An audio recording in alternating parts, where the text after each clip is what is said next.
मरहबा collection mall, readymade कपड़ों का भरपूर खजाना। Jeans pant, T shirt, cargo pant, night pant, बच्चे और बच्चियों के लिए अच्छे खूबसूरत और उम्दा ड्रेस। पता याद रखे, जमुर हाई स्कूल मेन रोड, जैतून हजीन मस्जिद के पास, मालदा चौक, मालेगांव। मालेगांव से सटाना जा रही ओमनी कार समेत 250 किलो गोश्त, गाय की नस्ल के जानवर का गोश्त, कुल मुद्देमाल 1.5 लाख रुपए जब्त। 2 अफराद पर मुकदमा दर्ज।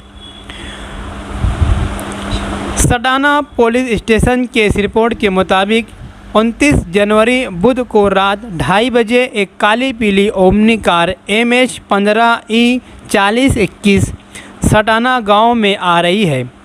पुलिस को ऐसा बताया गया कि जो कार मालेगांव से सटाना आ रही है, इसमें गाय की नस्ल के जानवर का गोश्त है। इसकी खबर गौरक्षक समिति ने सटाना पुलिस स्टेशन को दी। इस गाड़ी को पकड़ा गया। गौरक्षकों के मुताबिक एक ओमनी कार जिसमें गाय के नस्ल के जानवर का मांस गोश्त है, जो सटाना के मुल्लावाड़े में एक शादी में पुलाव के लिए लाया जा रहा है। तभी गौरक्षक समिति, प्राणीन फाउंडेशन और जायखेड़ा के गौरक्षकों ने इस गाड़ी को पकड़ा। मौके वारदात पर पुलिस पहुंची और पुलिस ने गाड़ी को अपने ताबे में लिया। पुलिस कार्रवाई के दौरान पुलिस ने ओमनी कार समेत 250 किलो गाय की नस्ल के जानवर का गोश्त और ओमनी कार जब्त किया। ओमनी कार MH 15E 4021 है। करीम अहमद शेख उमर 55 साल, रिहाइश सटाना, और इसका साथी फरीद आमीन शाह उमर 36 साल, रिहाइश सटाना को गिरफ्तार किया।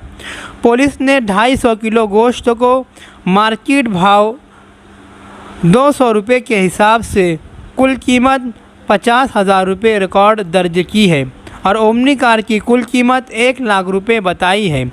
इस तरह कुल मुद्देमाल 1.5 लाख रुपये बताया गया है, जो सटाना पुलिस स्टेशन में जमा किया गया और करीम अहमद शेख और फरीद आमीन शाह पर गुनाह number 67/2025 Maharashtra animal prevention act 1976 की कलम 9A 5K 5D और मोटर वाहन एक्ट 184 और 177 पर माने मुकदमा दर्ज किया गया।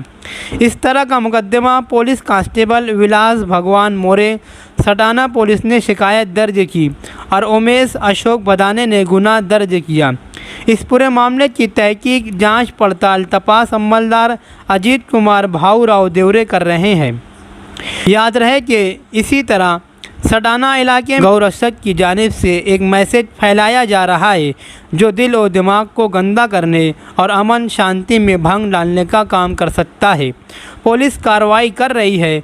गवर्नमेंट इस जानिब तवज्जो दे ताकि शहर का लॉ एंड ऑर्डर बरकरार रहे।